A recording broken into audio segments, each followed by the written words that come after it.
a este conocimiento de la génesis postural de Pickler.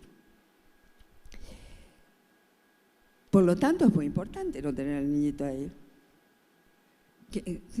puesto además en un babysit, donde la posibilidad de girar de la cabeza prácticamente muy difícil. O en una postura vertical, donde el peso de la cabeza le deja pocas posibilidades de tener esta libertad para poder ejercer estas competencias. Y es justamente esta posibilidad que nosotros vimos inclusive en la otra chiquita, de poder vivir la experiencia extraordinaria de abrirse al mundo en un contacto fático que permite una atención conjunta sobre el mundo externo, sobre lo tercero, y no solamente de uno en uno, no solamente en una conexión de uno con el otro, sino a partir de sentir esa conexión, uno puede abrirse seguro de que esta conexión se mantiene, de que hay mantenimiento de la conexión, a partir del gesto, a partir de la actitud, a partir de la palabra, que uno puede desviar la mirada y conectarse con el mundo. Con el mundo que tiene que ver con algo muy próximo, con el mundo donde el placer compartido por descubrir lo que le interesa al otro, tan interesante, porque si no, esta ansiedad, esta manera de solo conectarse con el adulto cuando está el adulto, y si no el adulto no está y están los objetos solos, como si fuera posible solamente conectarse con las cosas si no hay una experiencia profunda de contacto fático con un otro o con unos otros.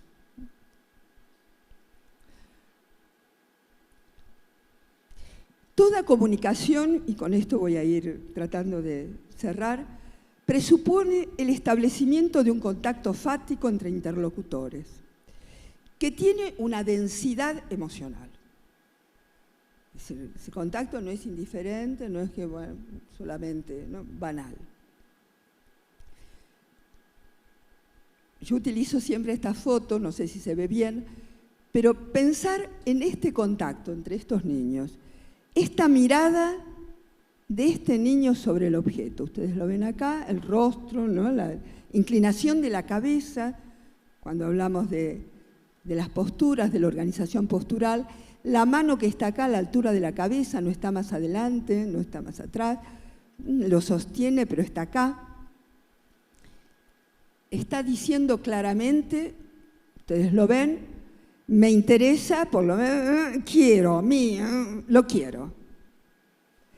Y este niñito que lo mira acá, con intensidad emocional importante, que lo mira a los ojos que no lo miran, y que sostiene con su mano en garra sobre el objeto, está muy claro que le está diciendo, ni se te ocurra.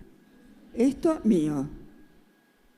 Y yo no sé qué va a hacer si va a alargar la mano para sacárselo o va a ser como hacía Editka con Borka, intentaba sacarle el objeto, pero veía que no y daba media vuelta y se iba con el EC. Muy interesante, porque acá hay un contacto entre los interlocutores más allá de ningún tipo de comunicación verbal. Y este contacto fático autoriza, quiere decir, abre la información y la manipulación del otro. Abre a que informarle al otro, atenti, esto es mío y no te quiero dejar pasar. La información al otro, ese contacto, de decir, yo quiero, me gusta, quiero, me interesa. La manipulación quiere decir la posibilidad de hacerle hacer algo al otro. Y entonces se lo puedo hacer a la fuerza, como hubiera podido Edith sacarle el objeto, porque ella estaba sentada con el tronco vertical, era más fácil sacarle el objeto. Sacarle el objeto cuando él se arrastró, cuando se puso a la altura del EC, cuando ella se puso a la altura del EC, era más difícil sacarle el objeto en esa postura, ¿no? Y hacerle hacer algo al otro. El término manipulación lo tomo como un término de la semiótica, en el sentido semiótico de querer hacer a alguien o hacer pensar a alguien. ¿Sí? Y en este caso, en el caso de Editka, la manera de manipular al otro era a través de la tentación, a través de la seducción, a través de la argumentación, y en este caso es a través de la amenaza.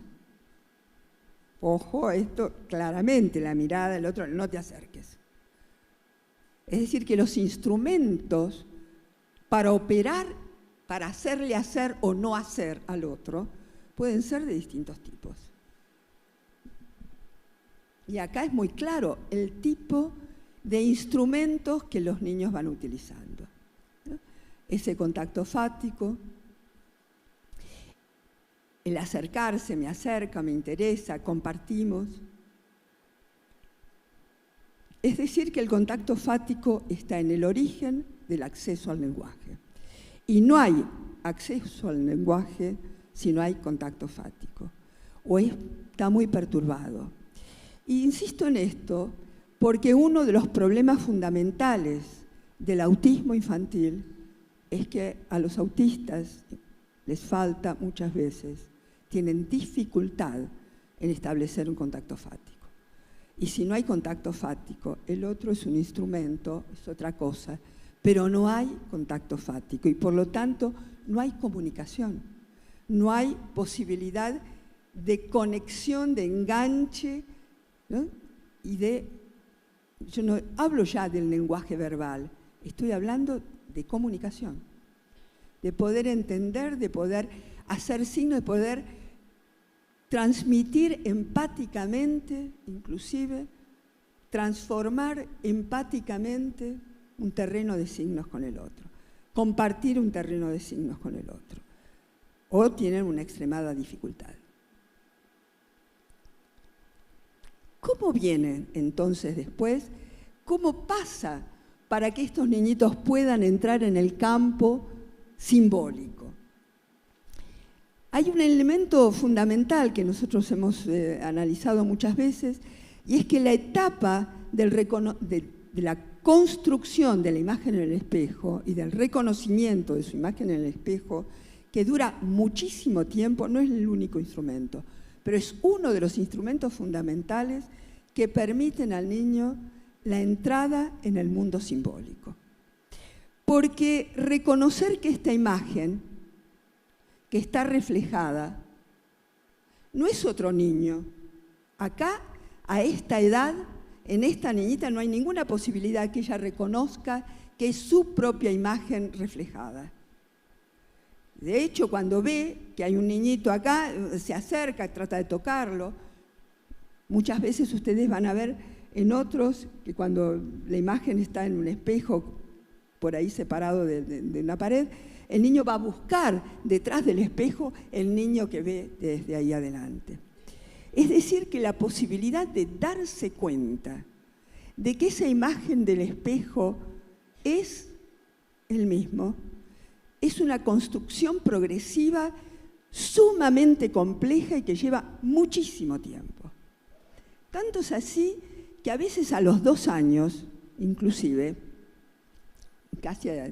algunos a los 3, se ha podido comprobar que los niños no se dan cuenta que el otro que está ahí, aunque les diga, ¿viste cómo sos vos? Y se miran, ¿no?, con tanto interés.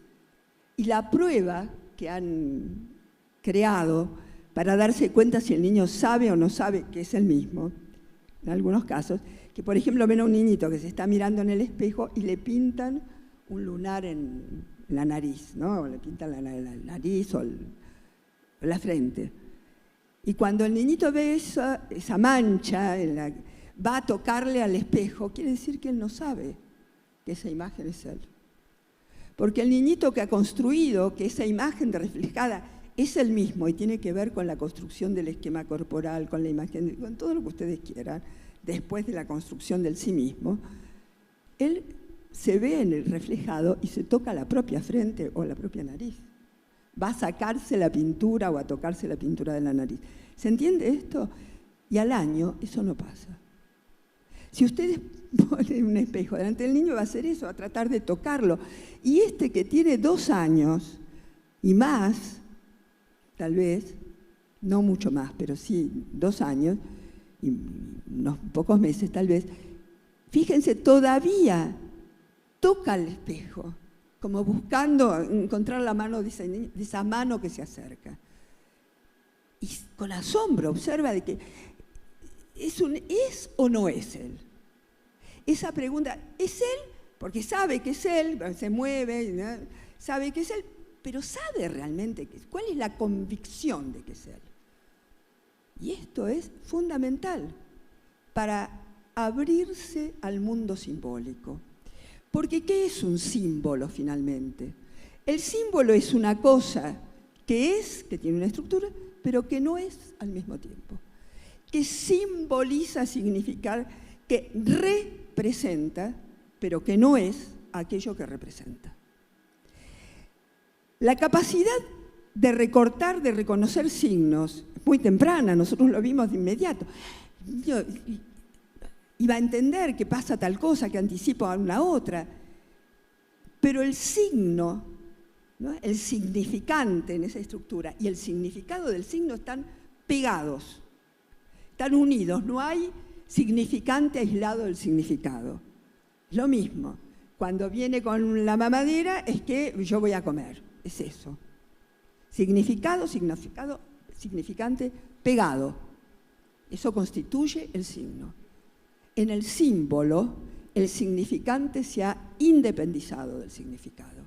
Y el significante y los significantes son sociales, por lo tanto es una construcción social, y los significados en general no son totalmente arbitrarios, pero son derivaciones de significados arbitrarios. Porque, por ejemplo, cuando, no sé acá, pero en Buenos Aires, yo estoy sentada en una cafetería y está el mozo allá y yo le digo esto, él sabe que quiero un café.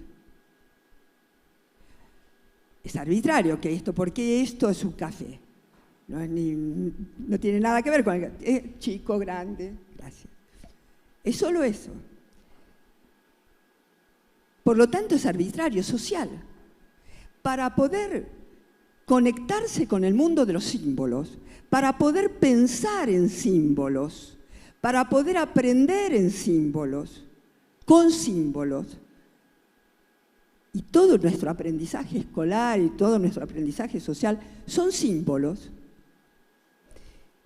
Es necesario despegar los significantes de los significados en el signo.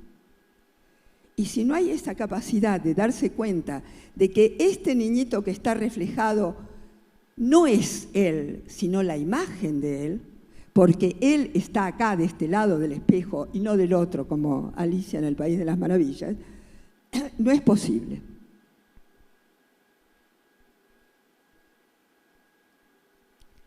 No es posible acceder porque la conciencia de sí aparece como una conciencia interiorizada de otro. Y entonces, para ir terminando, para un sujeto finalmente enunciar, decir, hablar finalmente, representa querer estar dispuesto a dejar salir de sí mismo, a proyectar de sí mismo una parte de sí.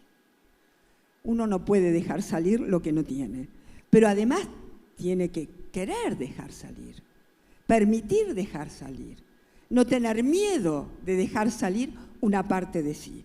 Es prolongarse en el afuera a través de la voz, a través de la palabra. Pero ¿para qué uno se abre y deja salir?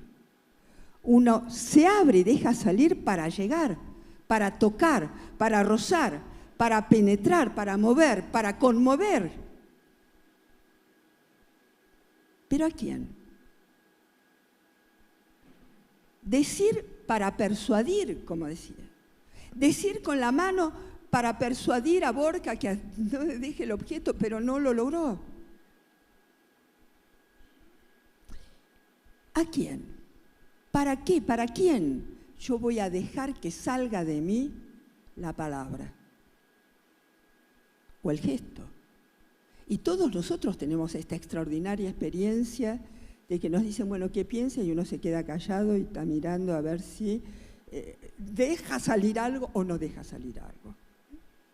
Y a veces salen cosas que uno no quiere que salgan. ¿Con qué se abre para decidirse a salir? Con el gesto, con la mirada, con la actitud, con la acción, con el símbolo, con la palabra, con el discurso. ¿Pero para qué?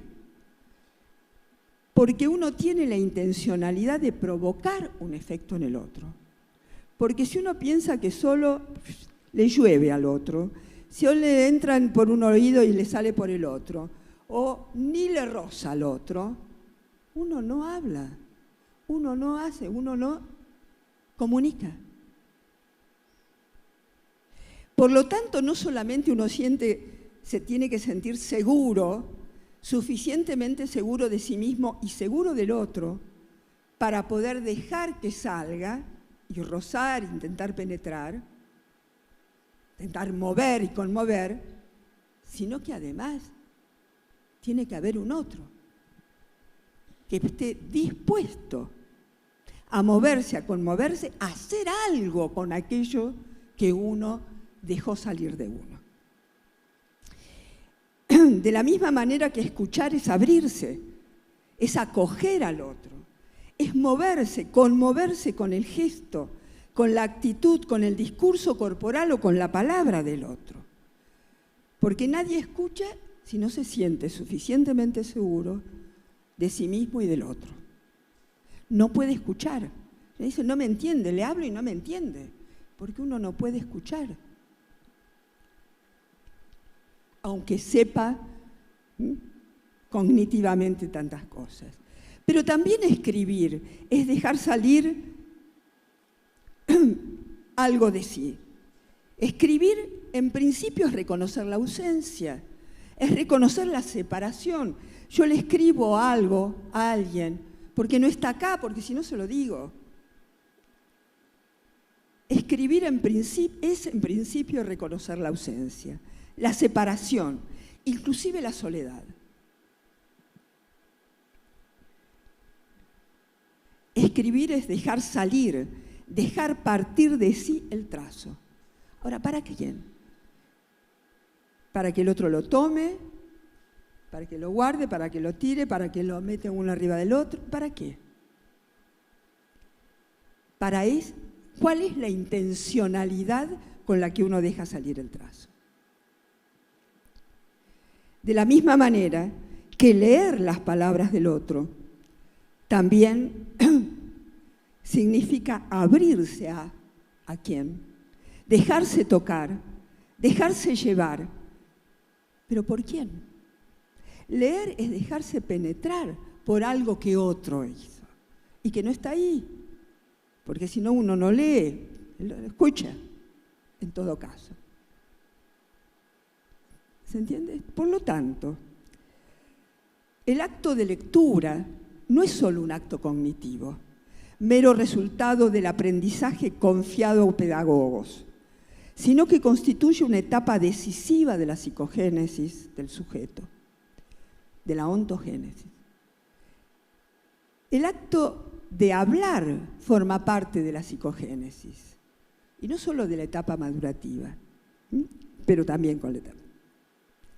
La adquisición del lenguaje oral y de la lectura y expresión escrita son etapas de la psicogénesis y dependen tanto de la maduración, sin la cual no hay aprendizaje, como del proceso de separación, es decir, de la ausencia, como una enorme prueba se constituye, es una enorme prueba ontogenética.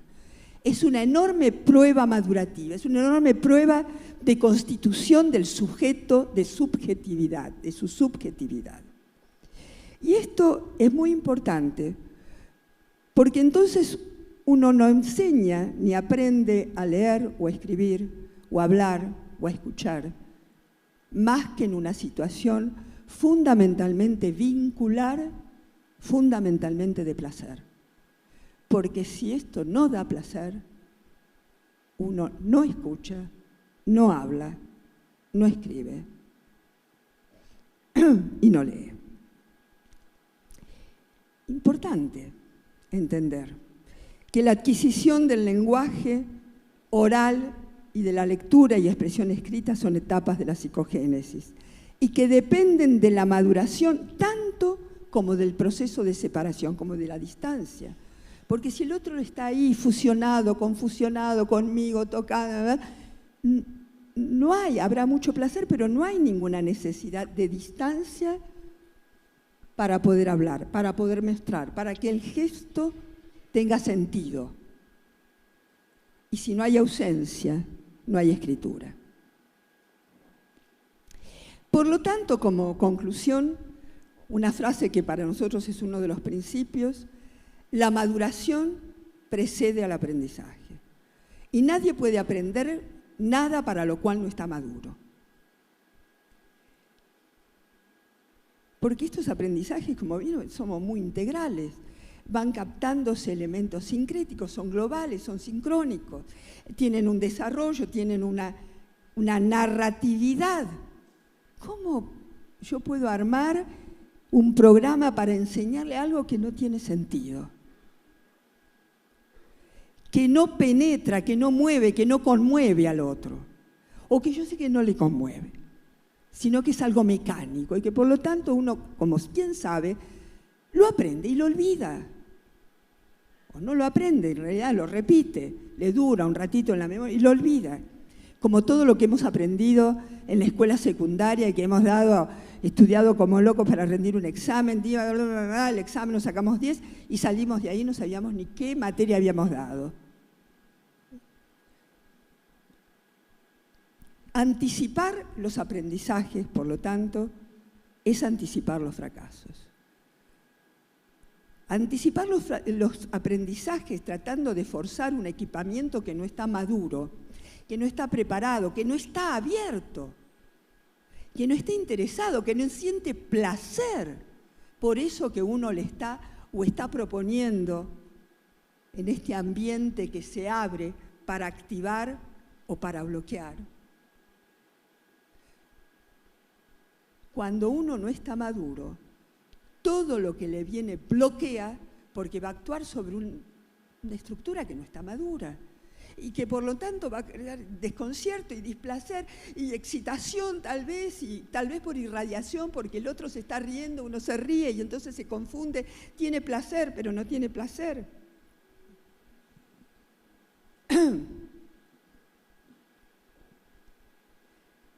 Y al final se ejerce violencia sobre el sujeto cuando se le exigen o se le solicitan desempeños para los cuales aún no está maduro. Y estar maduro no significa solo maduro biológicamente, sino maduro emocionalmente, maduro en la distanciación, maduro cognitivamente, maduro en que tenga sentido lo que uno le propone para él, no para nosotros. Se ejerce violencia sobre el sujeto cuando se le exigen o solicitan desempeños para los cuales aún no está maduro. Y lo que nosotros sabemos es que no hay violencia sin consecuencias. Por lo tanto, a veces no podemos prever qué consecuencias, pero lo que no podemos evitar es que haya consecuencias. Va a aprender por miedo, por lo tanto ese aprendizaje no va a ser instrumental. Va a aprender para seducir al otro porque tiene que ser como el otro quiere que sea, por lo tanto no va a ser él.